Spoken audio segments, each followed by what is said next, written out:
of Honorable Sempija, my Senior Minister of State Defense and Veteran Affairs,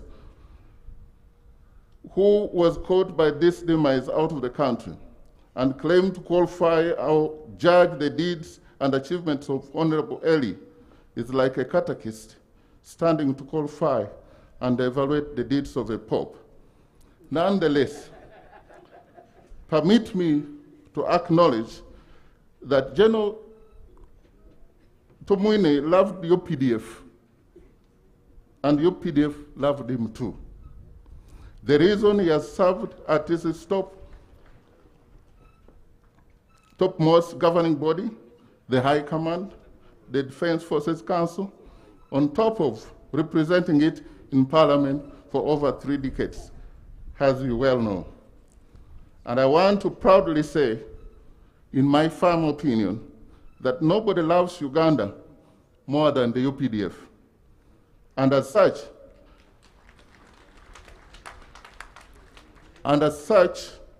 the man, General Elly Tumwine, could not have loved the UPDF that much and fallen low on loving Uganda.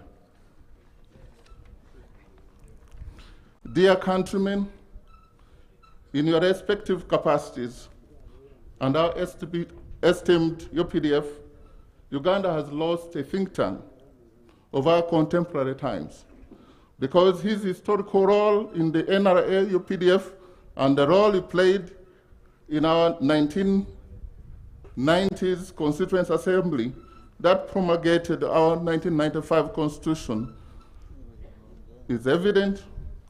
We shall miss him, and we shall miss his well-informed and unambiguous pieces of advice and guidance. Allow me once again, on behalf of the Ministry of Defense and Veteran Affairs and UPDF, to thank you all for being with us to afford and accord our beloved Foster General, Honorable Emeritus Member of Parliament and Minister Elly Tumwine a befitting send-off.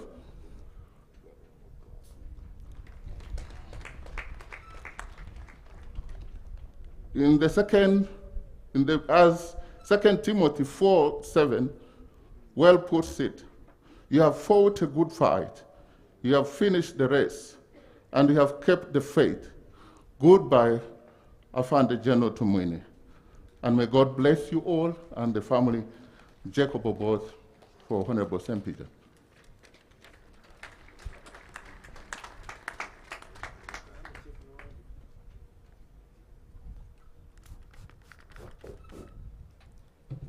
Oh, thank you very much, Honorable Oboth.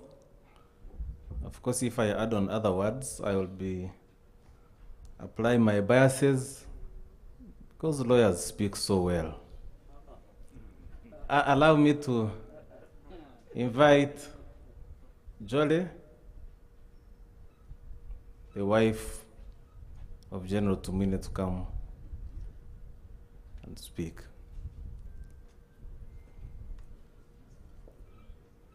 I'm sure you notice we are really coming to the end. I want to thank you very much for being very, very good people. Thank you.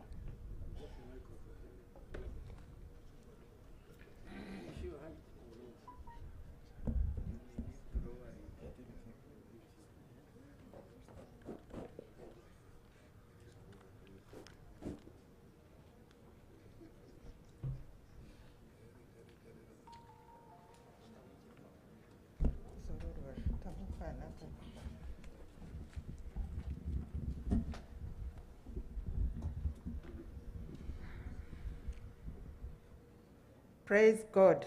Amen.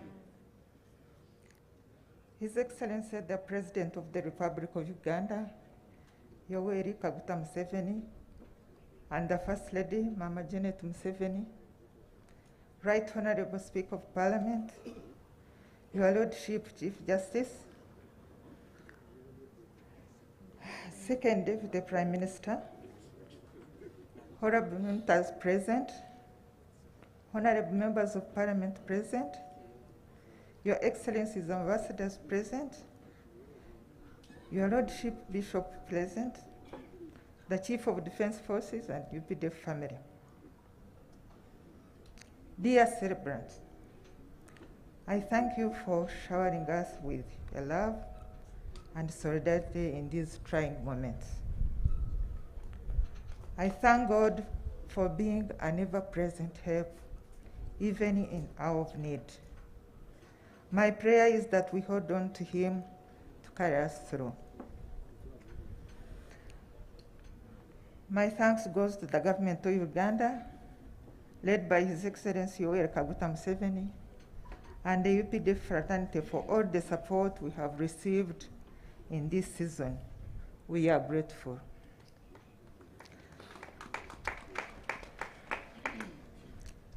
I thank the teams of prayer warriors who interceded for Elly. We felt the love and support of people from all walks of life. I would like, in a special way, to thank the Greater Kampala Revival Fellowship for keeping the fire on the altar burning. I thank my children for taking care of their father. From the time he started feeling unwell to the time we went to hospital, he was showered with love. All worked as a team and a support system to me and to each other.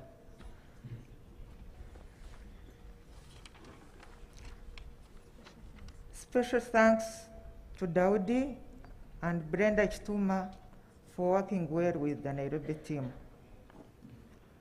I also thank Enos and Connie Tumsime for coming alongside us and walking this journey with us. It was not an easy one.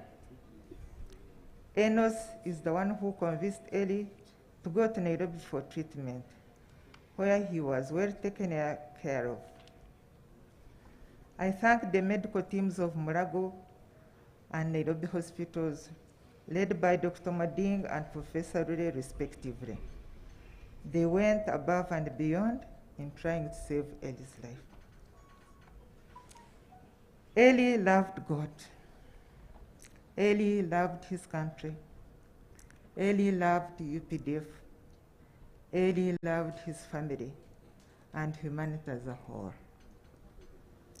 His love never wavered for all these.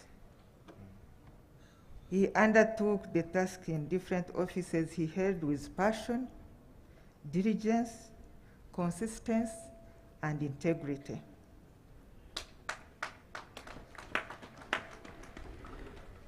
He was a man of all seasons. He embraced each assignment without complaint. Whether in office or out of it, he remained loyal and true to his values and the values of the revolution.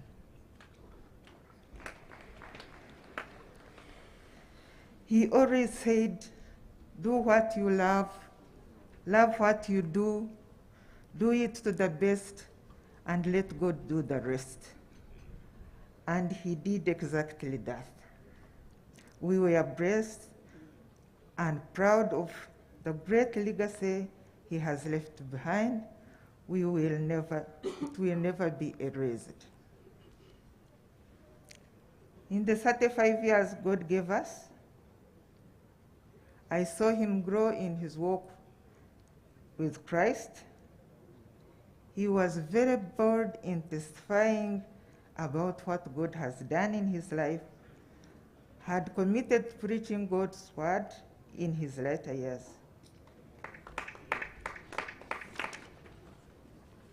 We opened our home to Revival Fellowship, which birthed Right TV, which currently is streaming on YouTube. He looked after so many children, put them through school, all the way to university. We have PhD holders, master's and degree holders in all career paths. All who had gone through our home, there are many. You can't count them. These are just a sample of many who took care of. who sorry, these are just, there are many, we can't count them.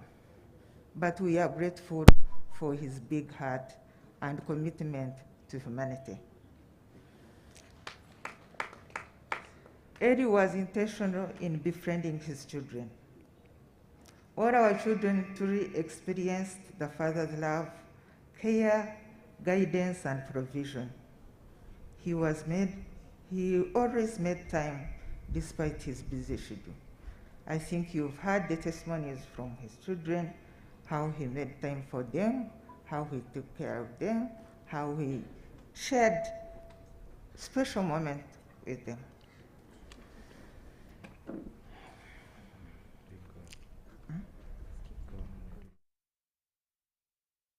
He used to tell us about 3 things they wished for when they were in the Liberation War.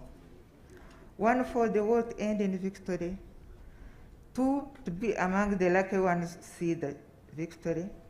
And 3, for God to give them a family and children.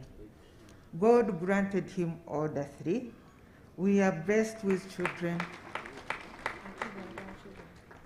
We were blessed with children and even grandchildren. What a blessing.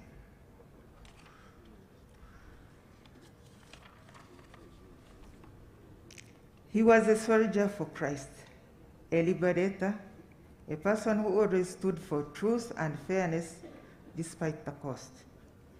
Even in his period of sickness, as we interceded through the passage of Hezekiah, we were reminded that God had added him more than 15 years to his life long ago.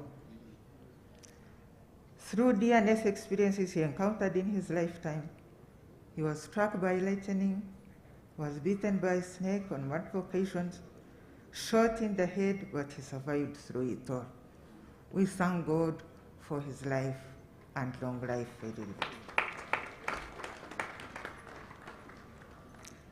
I can confidently say he lived a fruitful, happy, fulfilling life. He always told us he was grateful to God for granting him all he desired and wished for in his life. He was blessed. He was blessed.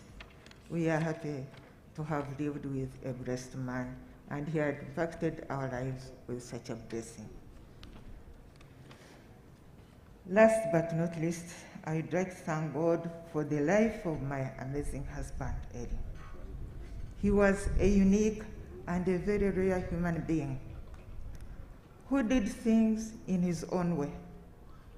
We shared a fulfilling and adventurous life together, with its ups and downs, but God kept us on course, and here we are at the end of our vows till death do us part.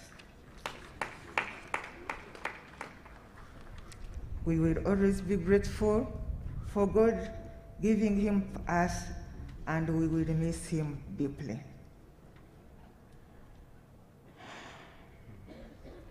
I call upon our children to be firm in the Lord, stay united, and keep his legacy of love. Amen. Rest well with angels, my beloved Elly. I'm sure we will meet again. God bless you.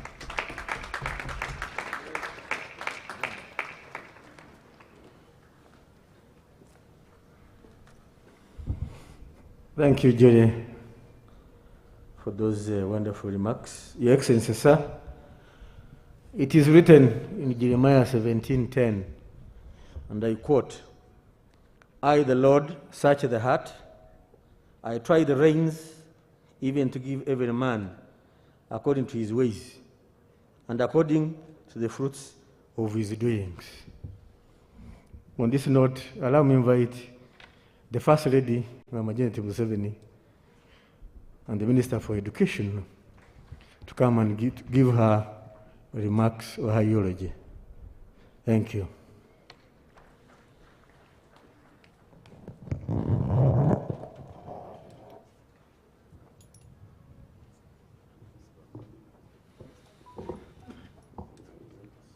Thank you. Your Excellency, the President, Right Honorable Speaker of Parliament, and the Chief Justice present here, Elly Tumwine and your family, the bishops and the clergy who are here today, relatives of Elly Tumwine, friends and all people of goodwill present here. Today, we gather together, first of all, to thank God for Elly's life. And we come together to bring our heartfelt condolences also to the family of Elly Tumwine and to stand with them in this hour of grief for having lost a loved one. The NRM and UPDF family celebrate the life of Elly Tumwine for his outstanding service among the leaders of officers and men of our distinguished force of UPDF.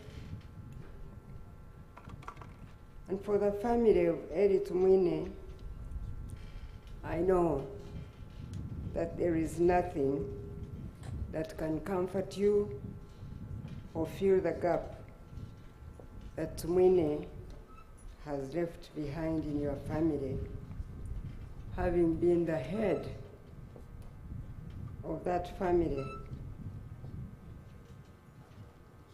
And your husband is Elly. I believe I can say that I understand the emptiness of that experience because I lost my own father when I was only 7 years old.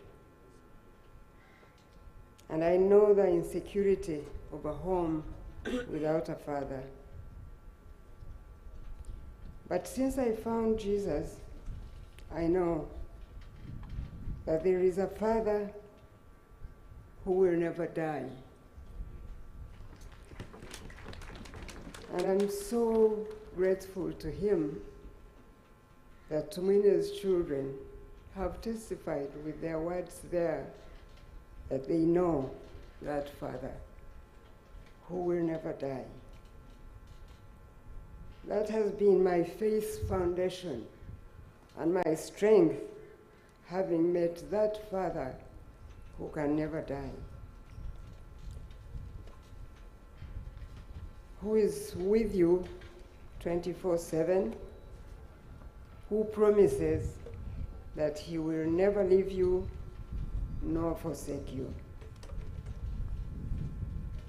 He's the one who can fill that gap and also provide the security that is real and can be trusted and can only come from him.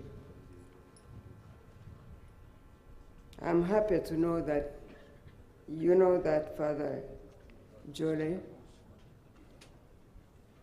and I'm confident that if you stick with that Father, I have no doubt in my mind that you will find the peace that only he can give. And I'm happy to have listened to your children and to your son, who used his own father's words that you will manage. I have no doubt in my mind that you will manage because of that Father I'm talking about, who you all know. Otherwise, I will repeat the words that many have said here that come from Timothy 2, chapter 2, verse 4 to 7, that said that Tumwine, in quotes, he has fought a good fight, he has finished his race, and he kept the faith. The Bible says that there is a crown of righteousness which the Lord, the righteous judge, will give to all those on that day who loved his appearing.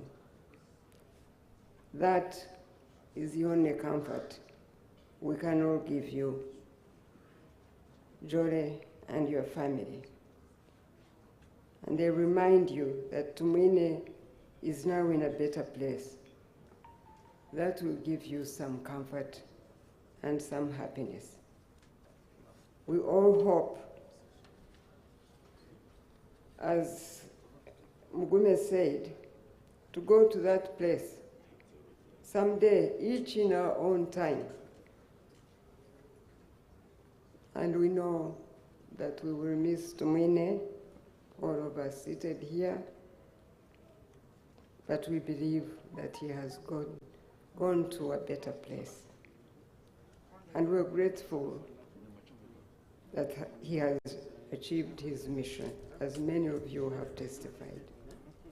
Mukama gumene imwe, kandi ate nuwe abagumya, abaheereza obusinge obw'enseteine, kandi n'omwesigwa, naimwe omumwesige, mwebale kumpurikiza. Thank you.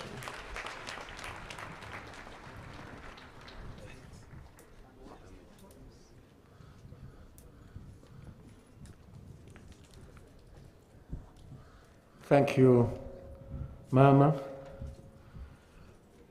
Let me now take this singular honor and the privilege to invite His Excellency, the President of the Republic of Uganda, and the Chief Mourner today to deliver his eulogy. Your Excellency, sir.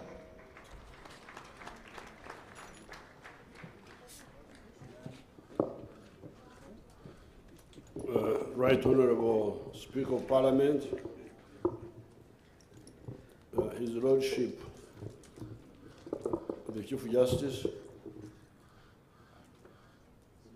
Right Honorable Deputy Prime Minister, Ministers, Members of Parliament, the bereaved family,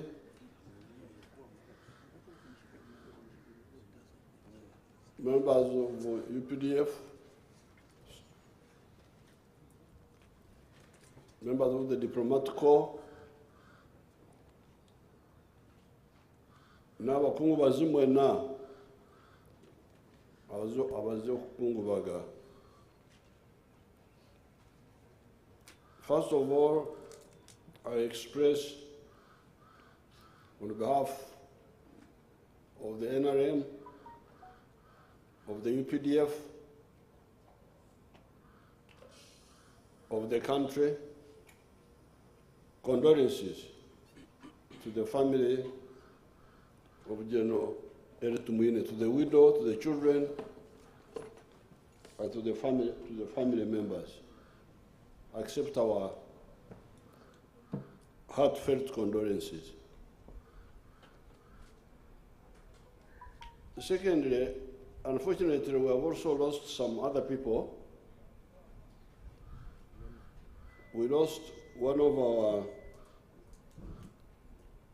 traditional chiefs in Busoga, Gologoro,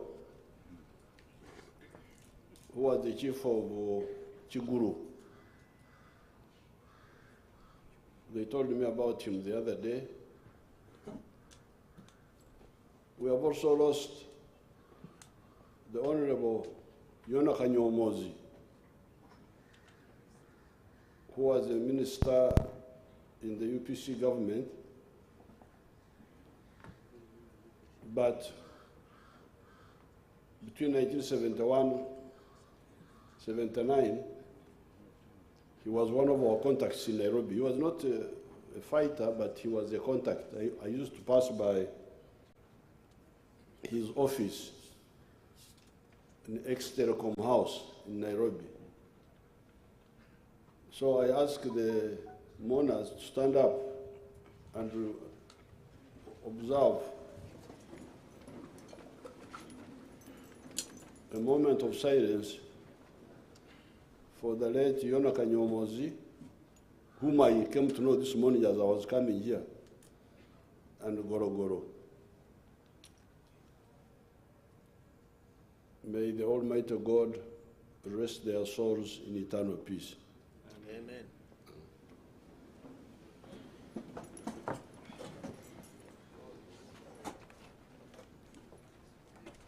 The year was 1967. I think it must have been the month of March.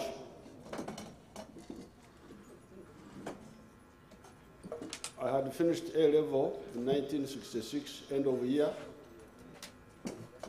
And in those days, there was a shortage of teachers. So whenever students finished S4 or S6, they would be offered jobs to teach, pending going to further studies later.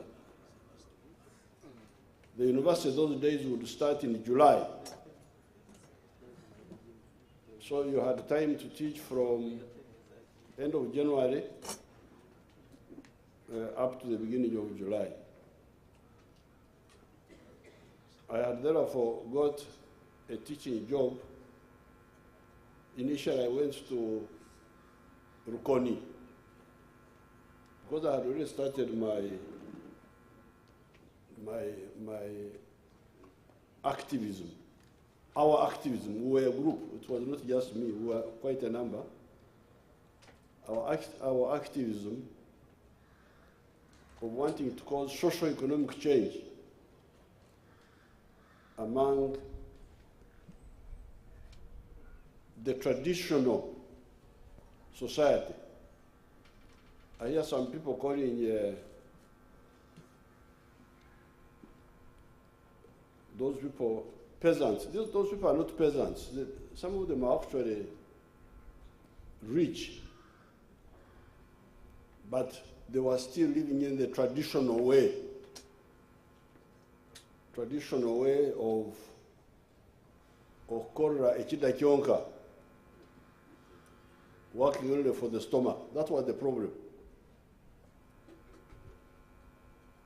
Teach me each keken, as we say in law.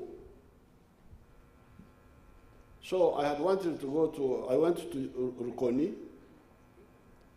I was posted there by the education officers who were in Mbarara. Somebody called Kitandwe posted me there, Rukoni. I'm the one who asked to go to Rukoni because I had wanted to go and work among those people. But when I go there, they were not enthusiastic. They were quite laid back. So I went back to the education office in Mbarara, and I found Nyanda there, Mzee Nyanda. He died recently. I said, I want you to send me to Nyabushozi to teach there. Nyanda said, Nyabushozi is very far. Will you manage Nyabushozi? It's very far. Then he looked on the map at the wall, said there was one position at Chinoni of Gempehe. But it has been taken by somebody else. Now the only position which is there is in Burunga. Burunga is very far. You will not manage it. I said, that's why I want to go. Where people don't go, that's why I want to go. And indeed, Burunga is quite far from Barara. It is 90 miles. You can imagine, like from Kampala here to Bujiri, where would you get 90 miles?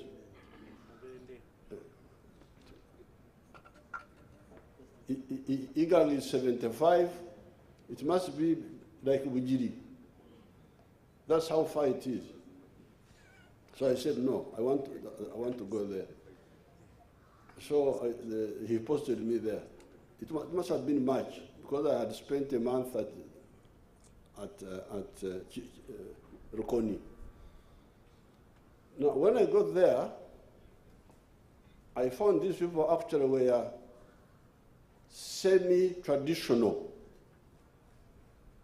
They were not as traditional as the ones of Rukoni, because some of the Rukoni were still Bakafiri, had not joined the modern religion. But these ones of Burunga, as Enos Musime was saying, many of them were Barokore, were church people, church and born again, but they had no idea about income generation. Very little, very, no clear way of how to become a modern society. And that was our mission. Of course, we had a little bit of, when I come to churches, I always listen to the messages, which I partially share, not wholly. Even that time we had those mixed messages, because some of those Warokore were saying, here we are visitors on earth. Almost abagenyi. Akayetu yorobera yentura ryumwiguru. Our permanent home is in heaven. That's all right. Then, ebiensi no mushenyi. Worldly things are like they think the Wanyankore think mushenyi is useless. Actually, it's very useful mushenyi. So you can see how confused they are. But for them, mushenyi means something useless. The real gifts are in heaven.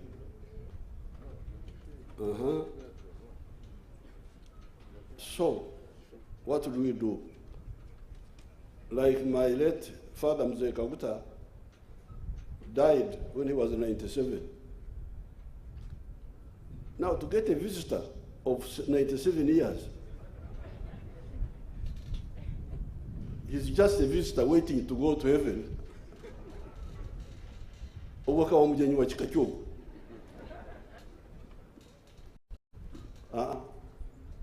Actually, I was a member of the Scripture Union, but those were some of the reasons why I withdrew from the Scripture Union and stood aside. So, but I will say something about that later. So when I went to teach, that's why I found these young people, Tumwine, Enos there, others, they're also there. There are quite a number of others, but they were there. So I was teaching them, but I was also interested in the society, how to change that, and I tried to tell them about this.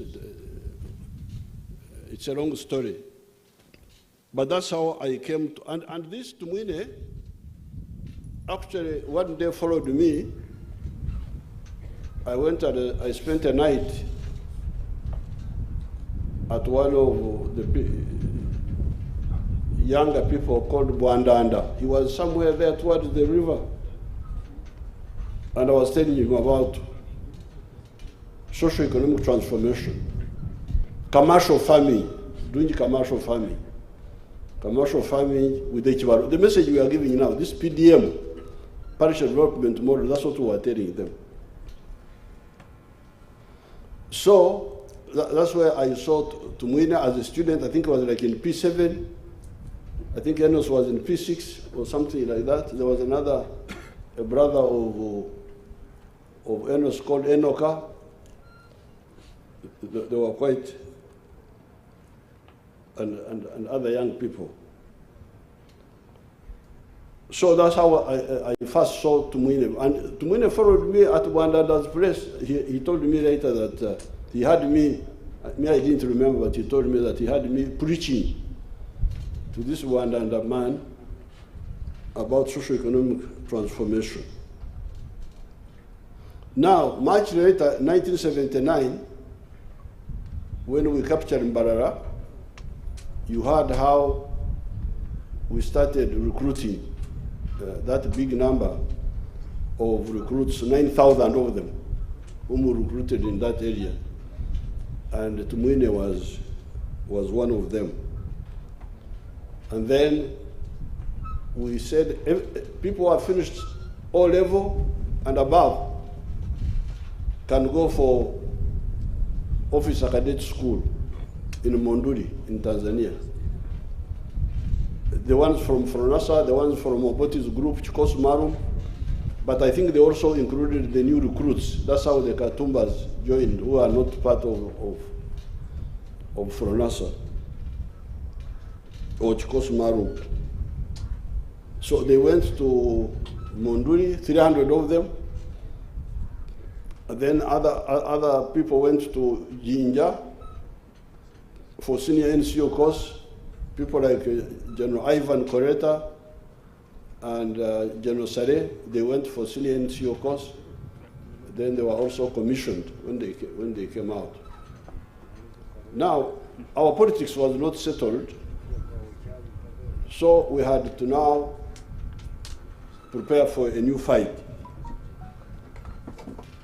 Because our partners of UPC were playing games, they didn't care what had happened in the years of Amin.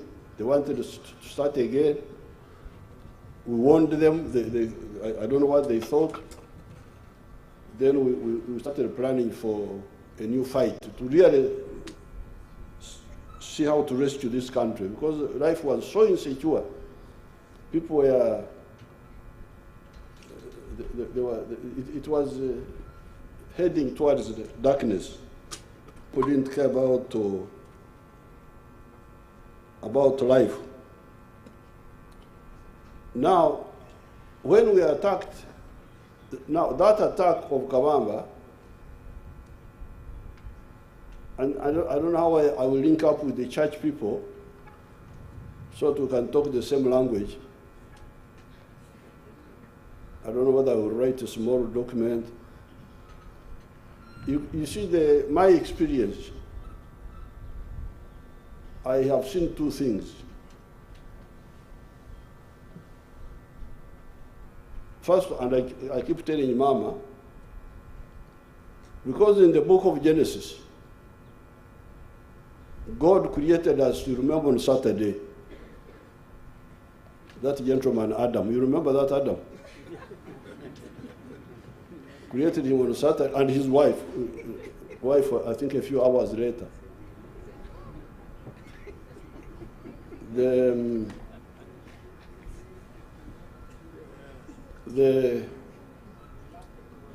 He created Adam in the image of God, and he gave him the mandate. In the book of Genesis, it says, to establish dominion over nature.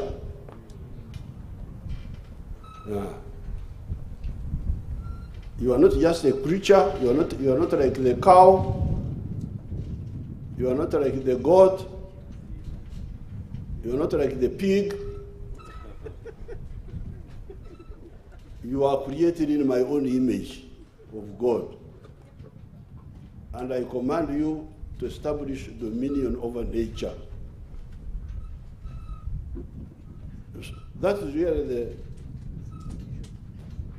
but when you do whatever you do it for the glory of God and for the benefit of man. And when Jesus came, he repeated this. I don't know why the religious people don't bring it out. He said, love God with all your heart, with all your might, the two summary of the commandments. And love your neighbor as you love yourself. So God and neighbor, and the mandate to establish dominion of nature. In our NRM language, we say taming nature, to tame nature. Now, these wars of ours, you can really see the two sides.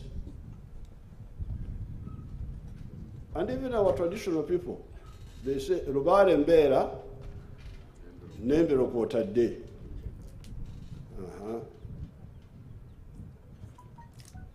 Now, that attack, we talk of the attack of the 6th of February, where Tumwine fired the first shot. That journey, you could see the hand of God and the efforts of man together. Because the plan was, we drove from here in the evening of the 5th in a lorry with the fighters in the back of the lorry with the tundwari like bananas.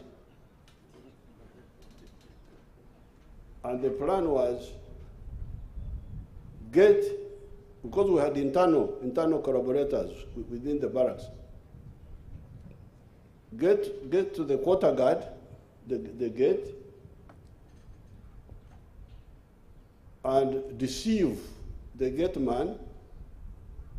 And Tumwine was in front. Tumwine was in front because he was an officer with the Nyota.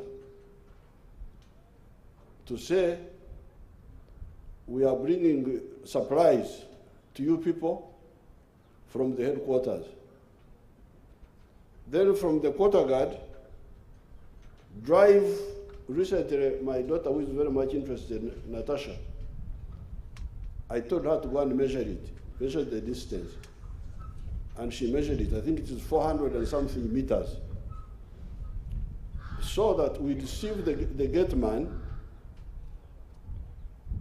that we are bringing supplies and he allows us through. But a small car with some magara and a few people drives past and enters this underground armory. This armory is concrete, it is underground. Because what we wanted were guns. Maybe there I should tell you something else. Because I'm trying to summarize the wrong story, but I want to know you to know more about, because Tumwine is here, we may not get another chance. Because by the time Amin fell, on the 11th of April, we had a big force there in Barra of 9,000 people, including the Tumwines, armed already. So when Amin fell, then we had to form one army with the Obotes, Chikos Marum, other groups. So we had to surrender our guns to the new army, UNLA, Uganda National Liberation Army. Now, some of my people, led by Otafwire, and that's why I want you that's why I want you to know about God. Led by Otafwire, they said, we should not hand in all our guns. Because Tomanya, these UPCs may turn against us. So we should hide, like 2,000 guns, hide them somewhere for the rainy day. I rejected that. It was a big struggle. I rejected that. I said, this is terrible. How can I be a member of the Uganda National Liberation Front, a member also vice chairman of the military commission, and I take part in hiding guns and saying we have handed all the guns when we have not. This is terrible. God does not like it. Principals don't like it. And also strategically, it is very risky because suppose it leaks now. Who will ever trust us again? So both spiritually, morally, and strategically, it is a mistake. So I rejected Otafuire's idea. It was a big struggle because he had a constituency who were in his line that we should hide some guns. So when the UPC, in their foolishness, stand against us, again, like the Tafuires were saying that they would betray us, now we had the problem how to get our guns again.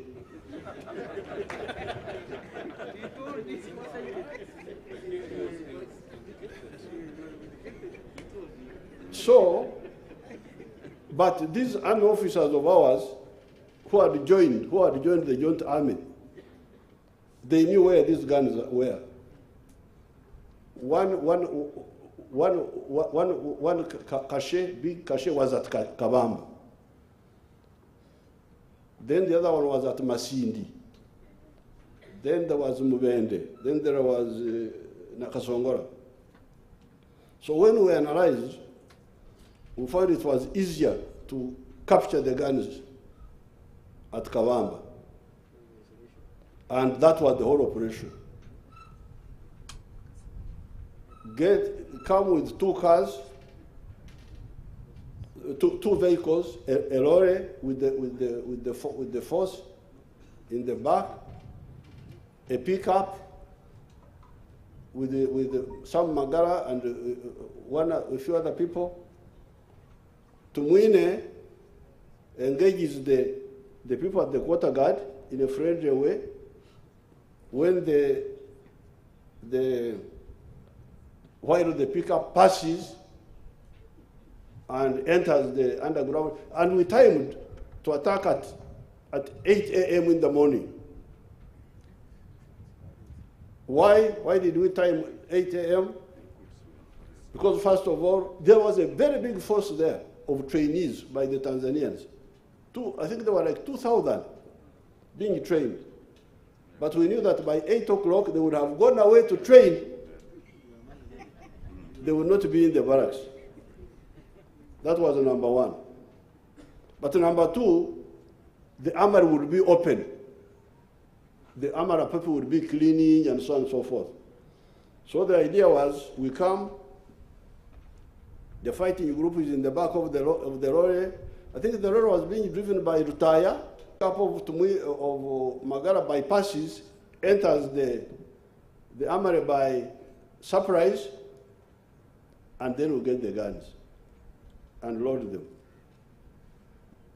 So, problem number one, and I will show you people who don't believe in God, or who believe in him in some modified way. The first problem, we had now arranged that the lorry goes ahead. I stay behind with some Magara. We drive later in Magara's pickup and catch up with them before Kabamba to park and wait for the morning, because we were going to attack in the morning. We went following the lorry, past Masaka. At Katugondo, we had passed Katugondo a little bit. The tire burst of Magara's pickup. It was being driven by a man called Rutarago. I think Rutarago is a big man now. I charged him, but he defended himself. So when the tire burst, I thought they had a spare tire. The people did not have a spare tire. So what do we do? This is now like, it was like 9 o'clock in the night. We tried to knock at, we could see there were lights in houses. We tried to knock to help. They refused to open because they were fearing. So I had now to walk back from Katugondo to Nyendo on foot. When I got to Nyendo, I told, I had money, I hired a taxi. They took me to Riondo. Do you remember Riondo? Riondo, he was the town clerk of Masaka, the father of Lumumba. You can see how God was in all this, because all this could have misfired, could have. Fortunately, I find Riondo there. I tell him a lie. I think Christianity allows lies. for good purposes. I told Riondo a lie that I was going for a wedding in Zimbabwe. The car has had a problem. Could he lend me his car? Because they were going to waiting.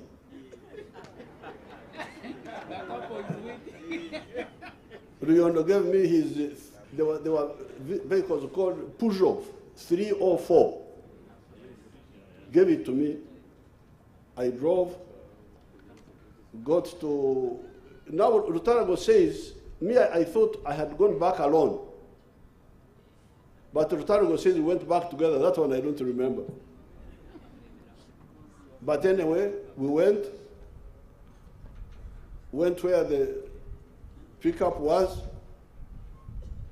I think we left Rutarago there, and Magara and myself now drove and found our lorry parked at a junction called Rumejere. There's a junction, Rumejere, there's where you go to, I think Rumiyaga, the lorry was parked there, and people didn't know what was happening. They were worried. So we caught up with them. We drove up to Makore and waited for morning to come. Now I had to sit in the back, in the Tundubari,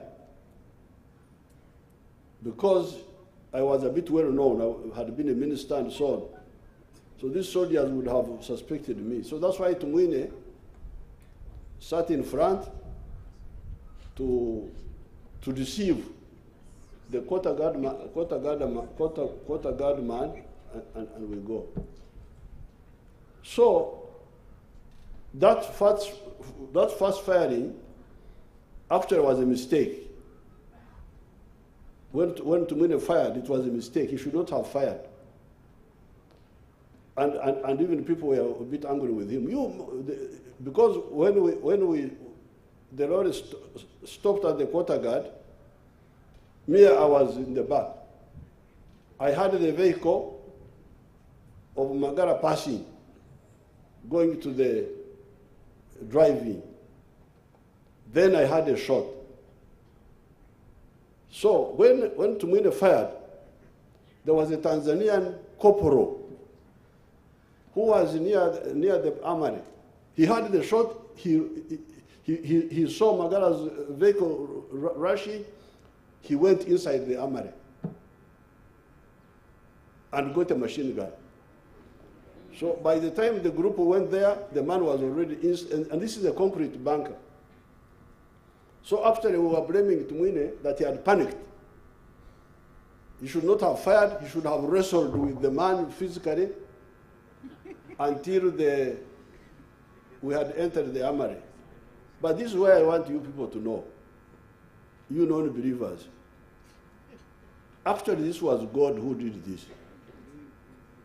God used Tumwine to fire by mistake, actually.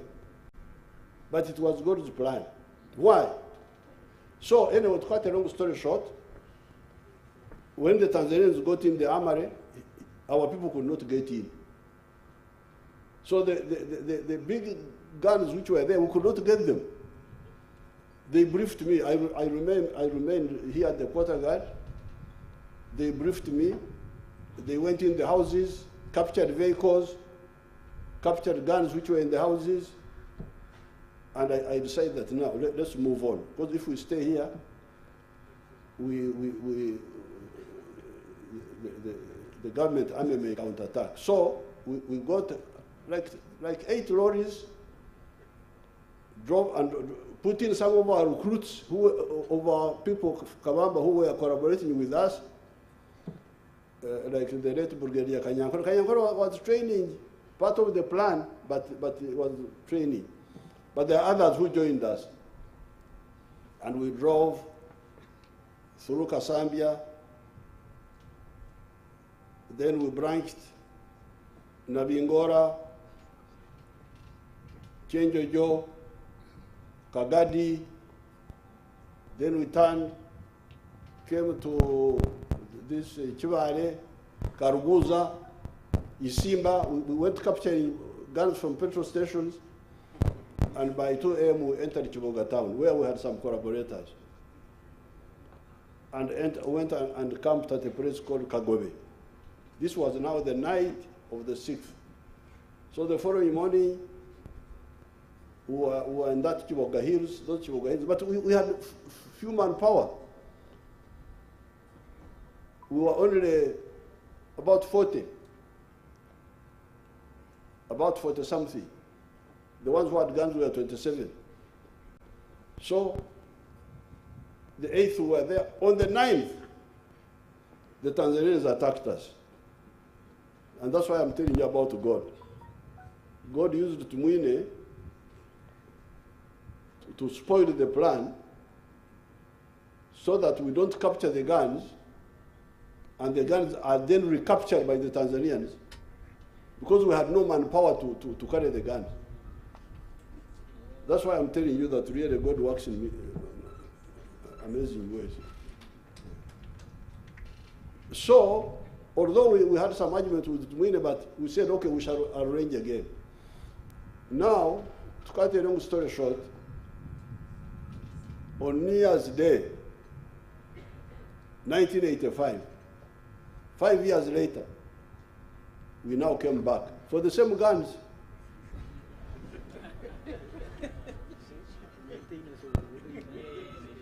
But first of all, I had to reconnoiter. I had to send reconnaissance. Is Mugume Chaga here? Mugume Chaga is not here. I had to send Mugume Chaga to reconnoiter, to check whether those guns were still there. And we had plans. How do we know the guns are there? After 4 years, this was now like 84, 85, 84. Then we made a plan. First we wanted to capture a soldier, put chloroform in him, make him sleep and take him away. Then I called the messenger. I said, can we do this? The messenger said, no. If you try to use chloroform when you don't know, the person would die. Then we said, okay, so how do we know? So again, how God works. So Mugume Chaga went. These soldiers of UNLA liked drinking alcohol. So they would go to a place called Nkonji and drink and come back walking through the footpath. So the plan was Mugume puts on gunpoint a soldier who is alone and takes and kidnaps him and asks him whether the guns are there or not. So Mugume goes and lies in wait. A lonely soldier comes. Mugume puts him on gunpoint. The person whom Mugume puts on gunpoint is very well known to Mugume. Can you see how God works? So when Mugume puts him at gunpoint, the soldier said, Mugume Tangita. Mugume don't kill him, he recognizes him. They have not seen one another for 4 years. Then Mugume, Tindabachira, the soldier was called Tindabachira. So instead of kidnapping him, Mugume says, all I want to know, are the guns still there? Tindabachira says, the guns are still there. So now you go back, they set up a communication system, how they can keep checking. So now that we are sure that the guns were still there, now we come now. Big force now, under Sare. They are attacking, we came with a force of 1,500. But when we got on the way, we started breaking, some soldiers started collapsing and so on.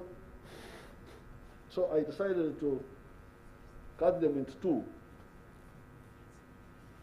A force of 700 under Sare, and I think people like Mugume would have been part of that. 700 all armed to go and attack. This time, we used Magazgawaganda, but Magazgawaganda from Ankole. Muammar Gaddafi had given us landmines, which we are using to blow up the UPC people, the soldiers. But this time we were many with a few. So I told them, I said, what you do, because the soldier may do like what the Tanzanian did, may run into the underground armory and not allow you to go there, even if you have captured the barrack. So I told them, Ekiteko is a sisal mesh where they put milk pots. I think Bishop Ruere saw them the other day. It improved his knowledge. So I told them to put the mine in a kiteko, in a mesh of kamba, and suspend it and put it at the mouth of the armory, because you can be on top. It is underground, and then detonate it so that you kill the other person. For me, I didn't know it would kill. I thought it would disorient. So that's what they did. When Sare came, the force was so big, the soldiers of the barracks ran away. This is now New Year's Day, 1985. The guns which God saved on the 6th of February, they are still there. So on New Year's Day, 1985, Sare comes with a big force, puts these soldiers run away. But a soldier goes inside wanting to repeat what the Tanzanians did, But we had arranged, they put the kiteko, pushed it from up with the long stick, and detonated. The poor fellow died there. And we got all the 650 rifles. So you can see now, Tumwine, God used Tumwine really to make us start the war, but not to go too far before we were ready, and kept the guns for us for 1985. This is Tumwine's now being used by God. Secondly, Tumwine, in the reorganization, he was posted in Masindi. So he knew the Masindi barracks very well. And in the plan to attack, we had looked at Masindi. But from the quarter guard to the armory, very far, about 1.5 kilometers. That's why we went for Kabamba instead. But Tumwine knew Masindi, so we planned for it. And Tumwine linked us with a man called Kaka. You know Kaka? Kaka recently was in Iso, he had some issues, but he did a very good job. This Kaka was, I don't know what, he was a civilian in the town of Masindi. So,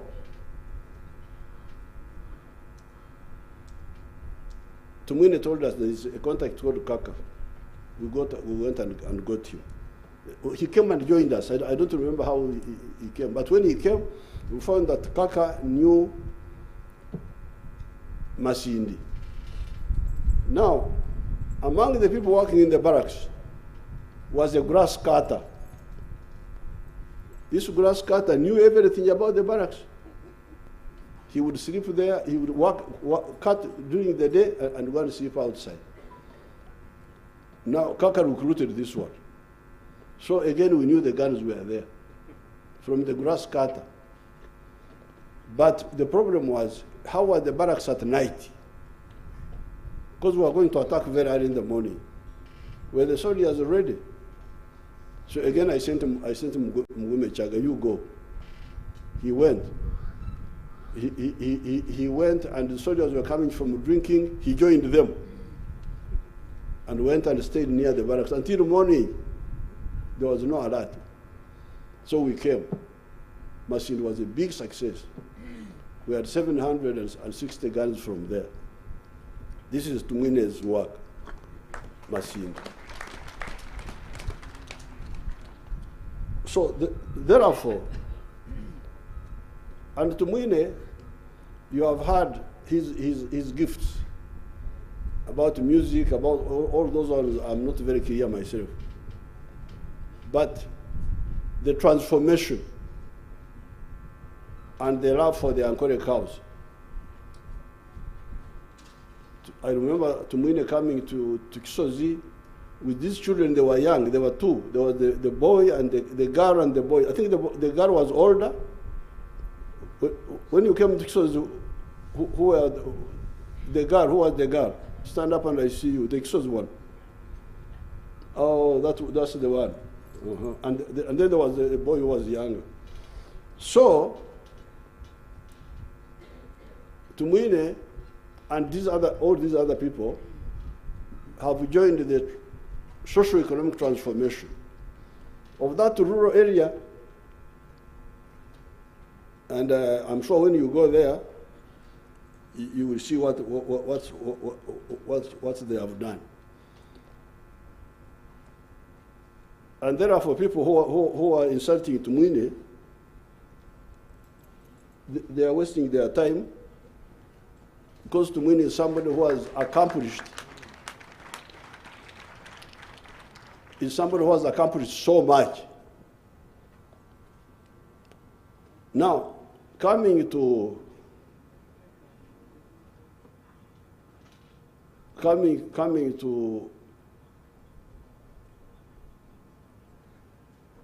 Bishop Mhima's sermon, which I support, but I would like also to add my small addition. It is not true that before Christianity, Africans, Banyankole, did not believe in the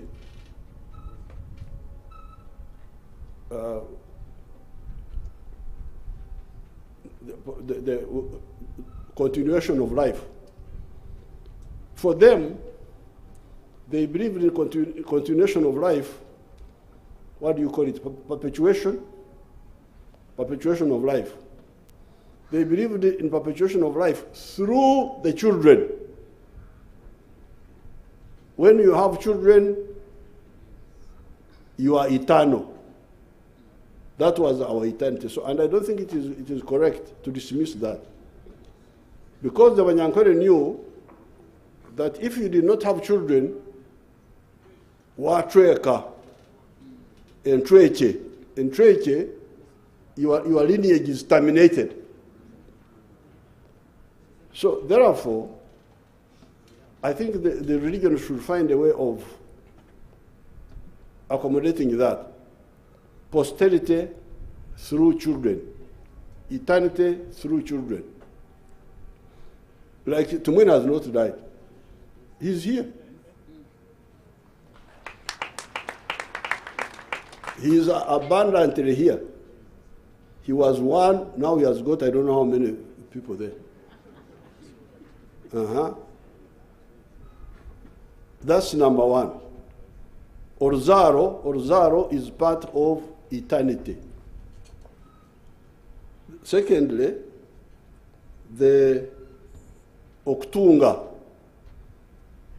Because why did God put us here on earth? If he wanted us only to be in heaven, why did he bring us here? He brought us here so that we also do something here. Improve here. So, what we do on earth really matters.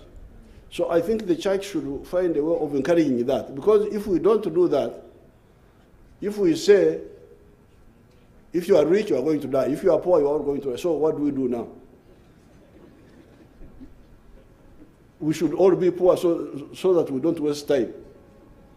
No. For me, I think the Orzaro, the prosperity through children, the prosperity through wealth creation, the prosperity through, what do you call? Posterity. Eternity through development, eternity through descendants, eternity through actions, ebikorwa. We are now here quoting what St. Paul said. You have been quoting St. Paul here. What he wrote to Timothy, what he wrote to that, up to now, 2,000 years. We are quoting what he said and what somebody did. So I think these three must be captured.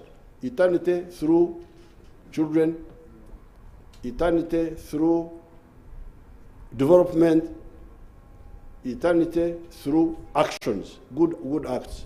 Then, also, value addition. Because me, once I leave Muhozi, I'm already eternal here. You stand up. You see how eternal I am? I am here.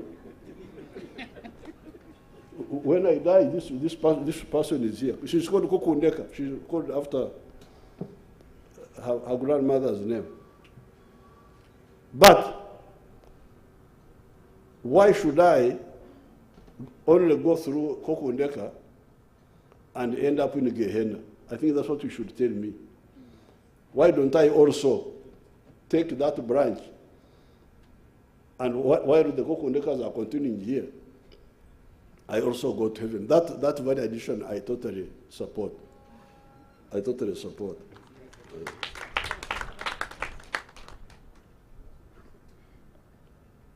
So therefore, what is my little message? You can hear, like for instance, this operation of Kabamba, it was our effort, but with God's direct intervention. Why was Ryondo at home when I went to look for a car? Suppose he was not there, what would I have done? Maybe I would have robbed a car at gunpoint in Nyendo. That would have prematurely alerted the security forces and so on. But you can see it is God's action, which was involved in supporting our actions. Therefore, my advice, always avoid evil.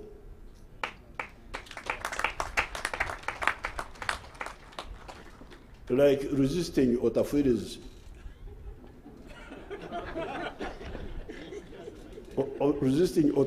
evil idea of being a leader who is dishonest. Now, and people who do that are people who want shortcuts. Because I told them, I said, let's hand in all the guns. If we need them, we shall get them. Of course, it costs us a bit of effort to get them back, but we got them back. We got the guns of Kawamba back. We got the guns of Machine back. We got the guns of Hoima back. We got all these guns.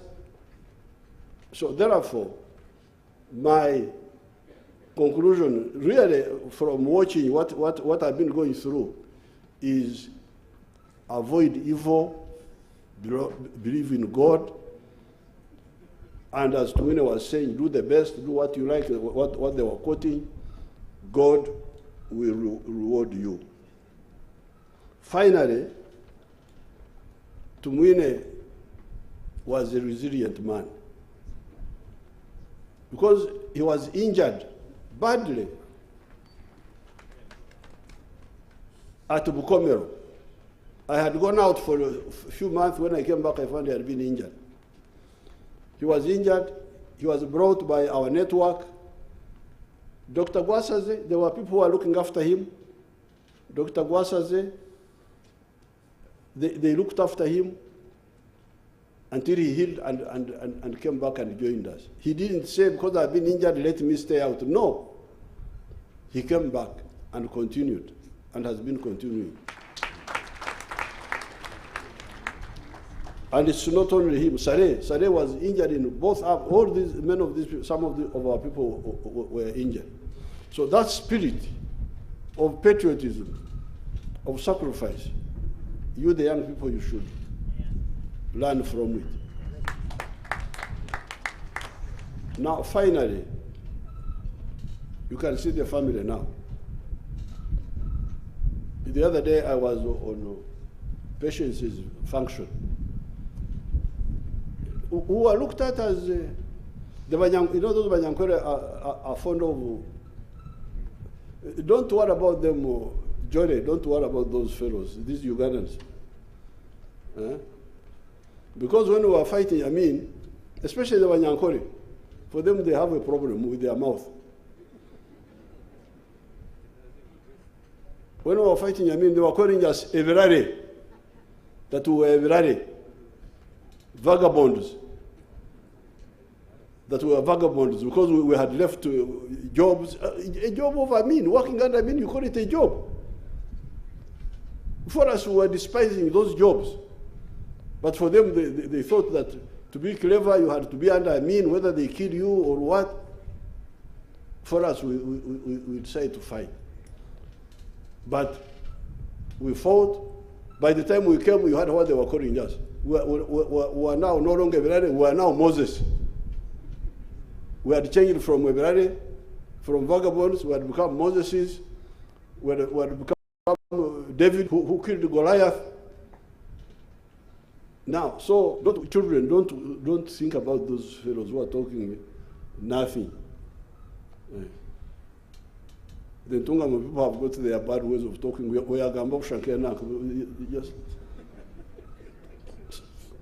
I said something like nothing, like something which it doesn't.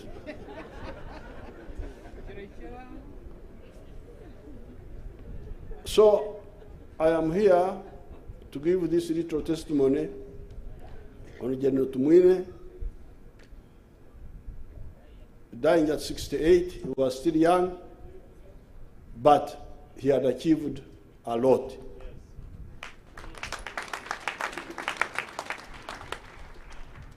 And I'm very happy to hear people saying that he died a satisfied man. That's what Enos is the one who was saying that he died a satisfied man.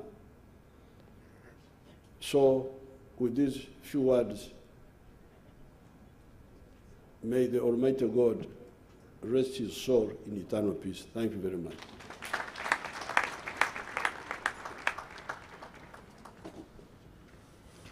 Thank you very much, Your Excellency.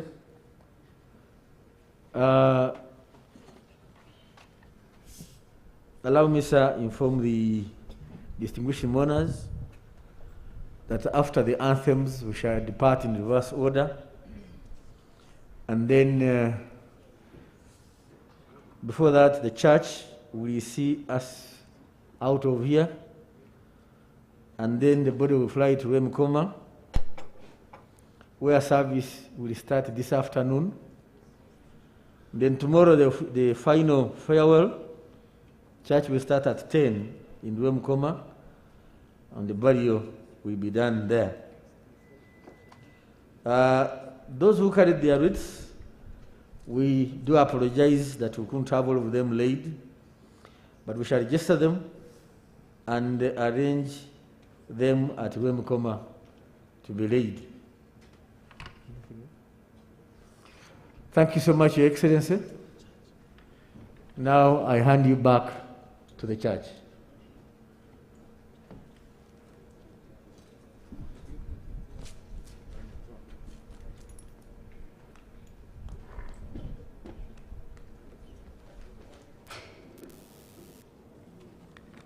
Thank you very much. Before we do, we are very much pleased to announce and want to thank the congregation that gathered here for the offering, and this is the amount that we have brought together, 11,433,700 Uganda shillings and US dollars 221.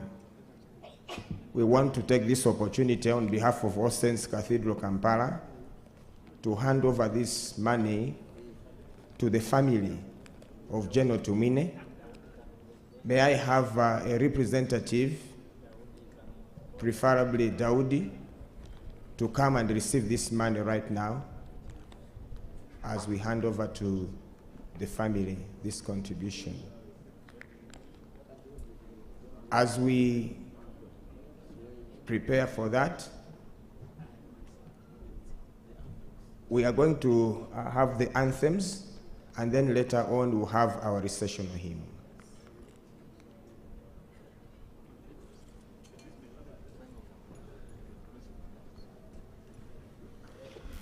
Transport has been arranged for those wishing to go to Remkoma, and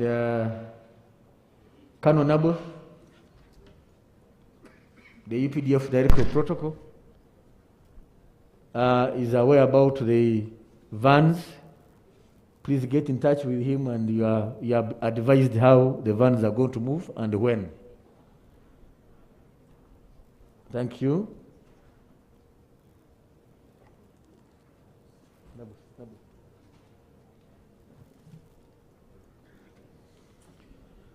On behalf of the Minister of Defense and the Veterans Affairs and the entire UPDF fraternity, allow us to register our heartfelt appreciation for the love you have accorded the Tumwine family and the UPDF family, for the support you have given us. May God bless you abundantly, all of you. Band, anthems, please.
Our recessional hymn is on page 19 of the order of service as we conclude this service. Please take our seats and the body leaves. The choir will be leading us in the recessional hymn. And then direction. Those that intend to travel to Rwemkoma, directions are you drive. Leave Kololo, a place where he's been on very many occasions. We will remember the memories of having him here on these very grounds here as we do independence celebrations, as we do all the other celebrations where General Elly Tumwine has been a key player. We remember him very much so. And of course, now this is the last of those events where he is at Kololo, this time round not as a living being, but his body laying in state just right here, lifeless, as we've all noticed. General Elly Tumwine is a man of very many shades, just as you've heard from the different theologies and of course from the different persons. Very emotional and very many things said about him. As you can see, the church is just concluding it, and of course the final recessional hymn, as you can hear here, as General Tumwine's body will be marched off the grounds by generals here, lieutenant generals and major generals, who are the pallbearers, and the colonels, senior officers of the UPDF also, as the sword bearers, leading the procession and seeing General Tumwine off here today.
To this ceremonial katia, and one thing that is also very amazing about that is the what looks like a mamba here. It's actually called the chui. I'm just been told the kai is called the chui, and it's one of those that are produced at the Nakasongola Luero Industries here in Uganda.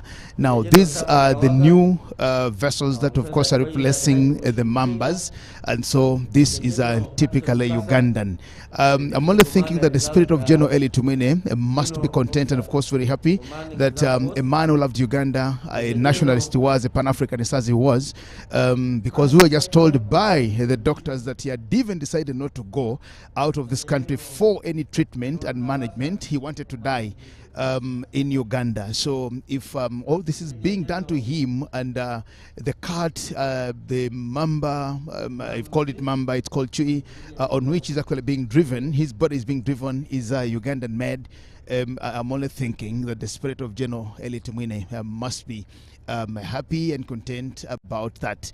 But of course, as we see, this marks the end of General Elly Tumwine, that the moment his body is driven and taken away out of here to Remitoma in Kazo, where body will be tomorrow. Then, of course, the rest will be memories about this man called General Elly Tumwine. There have been lots of very emotional eulogies that we've had, especially from friends and family members, and of course, another very detailed and long story by His Excellency the President of who General Tumwine was and his contribution. It's been amazing that very many people have tried to find every other reason to hate Tumwine, and from what has been said here, it just means that not so many people knew the other side of Tumwine, especially Tumwine the liberator, Tumwine the soldier, save for the Tumwine that many people have known in his last years or days on earth. But that has been the man. You heard His Excellency the President talk about him and how God used him and his contribution, of course, to the struggle. We will continue to remember and, of course, talk about him as a man who shot the first bullet, which His Excellency the President and the Commander-in-Chief of the forces here says it was not on purpose, it was not planned that way, but it just helped them to kickstart the war that was later concluded with success in 1986. As you can see, General Tumwine's body there being driven away, escorted by Lieutenant Generals and Major Generals of the Uganda People's Defense Forces, and that will be the end of General Elly Tumwine. There will be that very final procession that is normally accorded or done to senior officers of the forces, to persons like General Elly Tumwine, as you can see just right here, as he's being driven and taken away. His body is being driven to Remitoma. Earlier on, of course, we saw the very many things that have been done here and happened here, and of course to thank the Right Reverend Dr. Edward Mulima, the retired Bishop of the Diocese of North Kigezi, who represented the Archbishop of the Church of Uganda, Dr. Kazimba Mugalu, who was not here. That's the final procession. As we look to that and as we continue seeing that, these are the very last moments of General Elly Tumwine, as we can all attest and see. General Elly Tumwine will be remembered by comrades in the Uganda People's Defense Forces. He will be remembered by majority of Ugandans. He will be remembered by quite very many people. General Elly Tumwine served in the Parliament of Uganda for over 3.5 decades, and you can really notice that quite a number of people and several people interacted with General Elly Tumwine as legislators and as in different quarters or categories, as you can see. There it happens. The force that he loved so much, the force that he cherished so much, and the force we can say that he contributed into building to where it is. I am only very sure that General Tumwine must have died a very happy man, that from a rag-tag army that captured Kampala on the 26th of March and 1980, I beg your pardon, 26th of January 1986, to one of the most vanguard armies on the continent, in the region, and as you can see in the country. He must be a happy man. He's always said it by himself that he's lived a full life. He's achieved what he wanted to achieve, and I think that is very commendable. That is the journey of General Elly Tumwine. As you can see, His Excellency the President here walks to go and condole with the children, with the widow, and with the family of General Elly Tumwine. There he goes to see them, share word with them, to condole with them, commiserate with them, and to share these very final, somber, sad and a very tearful and emotional moments, as we can see. Burial will be tomorrow in Remy Koma in Kazo, as we will still be there as a Uganda Broadcasting Corporation TV to cover the event and to bring it live to you there. God has just given us a very good weather here. The mood is somber, but of course the weather has also been a very cool one, that it's not rained and it's not been a scorching day. It's just been a very cool day, and the coolness also to many of us who interpret things spiritually, we could actually also make some spiritual interpretations to this, which I will not competently delve into at this particular time. It's only a morning and sending off General Elly Tumwine, who goes to rest forever. We've had lots of eulogies, of course, here from the different people, and of course the causes of death, as was told to us by his personal doctor, Dr. Omoding, who holds also a very special place in the family of General Elly Tumwine. What more do we have except to say that General Elly Tumwine will be laid to rest tomorrow, as you will continue to see and as you will continue to notice. His Excellency there has had that time to talk to the family, to share with the family, to commiserate with them, to console them, to condole with them, and to share some thoughts with the family, as we can ably see here.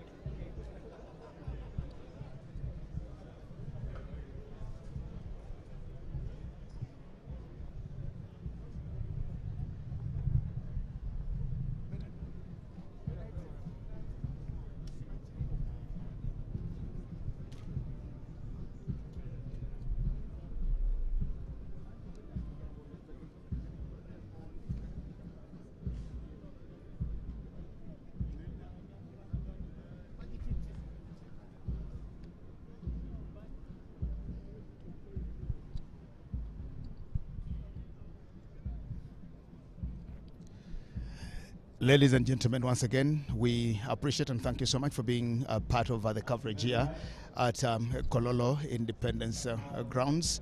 As you have noticed or seen, His Excellency, the President of the Republic of Uganda, and also the Chief Mourner for this particular day here today at the Independence Grounds in Kololo, of course, concludes this day and leaves it just like that.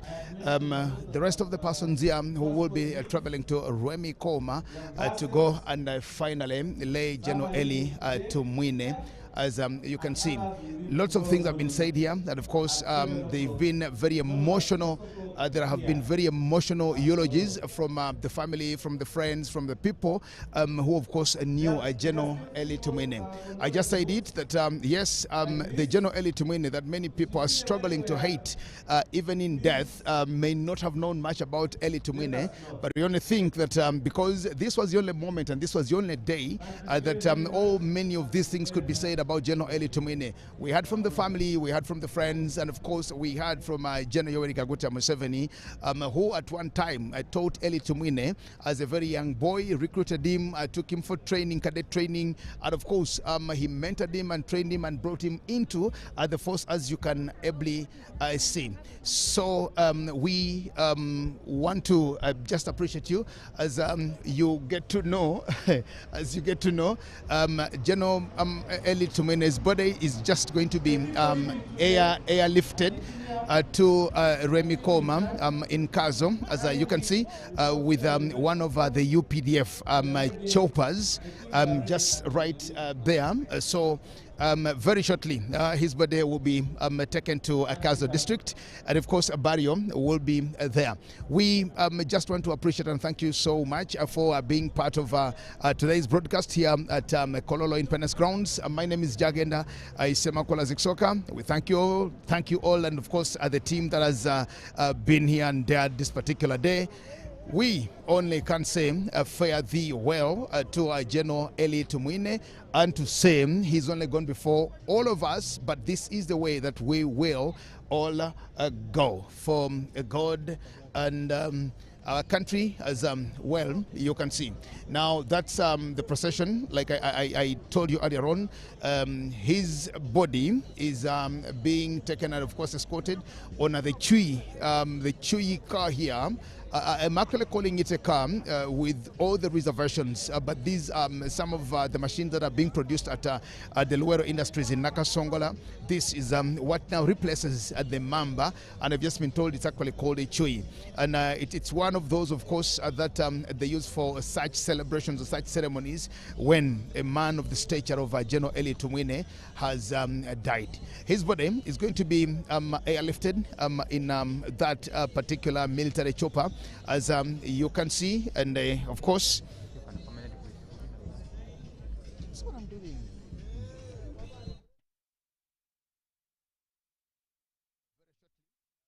Here, just as you can see, like I told you, the pallbearers all at the rank of lieutenant generals and major generals, and the sword bearers are colonels, senior officers of the forces, as you will be able to see. Now this means that it actually marks General Elly Tumwine's journey, the life is lived in Kampala, all the time he's been here, and everything that is done.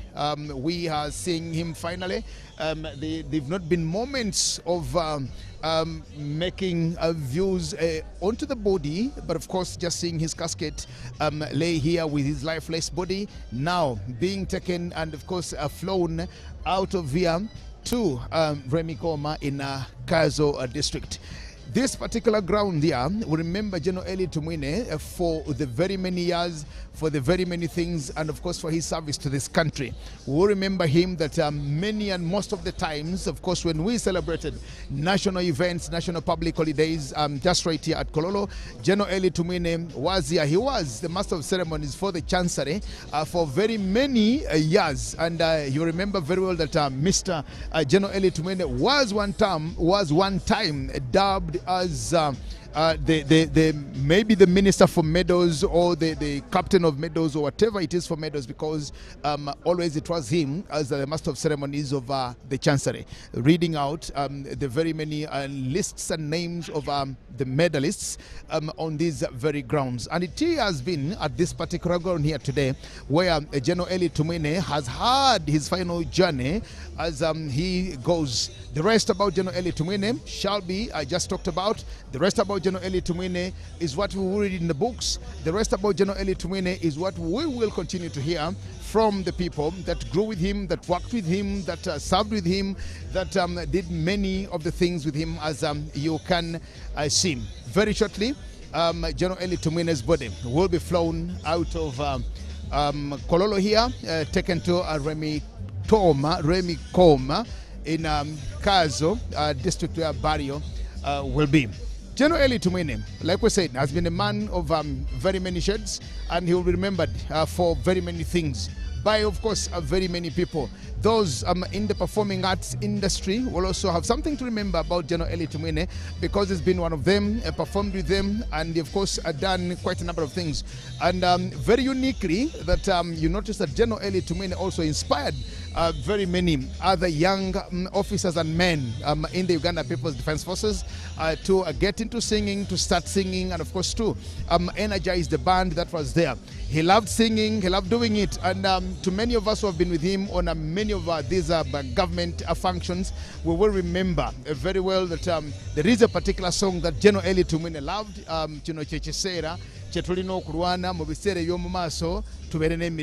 it's one of his songs that he used to punctuate it whenever he was at any ceremony, he was at any event. So General Elly Tumwine, like we said, it's a man that we will live to remember for everything that he has done to contribute to Uganda's development, Uganda's stability, Uganda's growth, Uganda's socio-economic transformation, which of course His Excellency the President brought out very, very clearly as a man who sought after a socio-economic transformation at a very tender and at a very young age. Tumwine goes to rest. Tumwine joins his ancestors. Tumwine goes the way that all of us will go. And of course, Tumwine joins all the other very many members of the family of the UPDF who went before him. And of course, that's where it is. The count goes on, but of course, every one of us has got their own contributions. Every one of us, of course, has their own talents, their own gifting, their own callings to serving the country, serving humanity, and above God. General Elly Tumwine was a man who accepted Jesus as Lord and Savior, and of course, as you also continue to notice. So just because of that, we want to thank you very much for being part of the broadcast that has happened here at the Kololo Independence grounds. As we say goodbye and fare thee well to General Elly Tumwine, who we shall never see again. I will just end with a scripture in the Bible where King David lost his son, and when the servants came to him and told him the son has died, David said, give me food to eat, give me oil to nourish myself, let me bathe, give me water to bathe, and let me eat. And everybody was surprised that even after all that, how did he again get into that? But eventually he said, because I know that where my son has gone is where I will go, because he cannot return to me. So the only encouragement that we have is we know that where he has gone is where we will go. He cannot return to us, but us to go to where he has been.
To all of you, our viewers on our live stream, we want to appreciate and thank you so much for being part of the broadcast here as we officially send over General Elly Tumwine.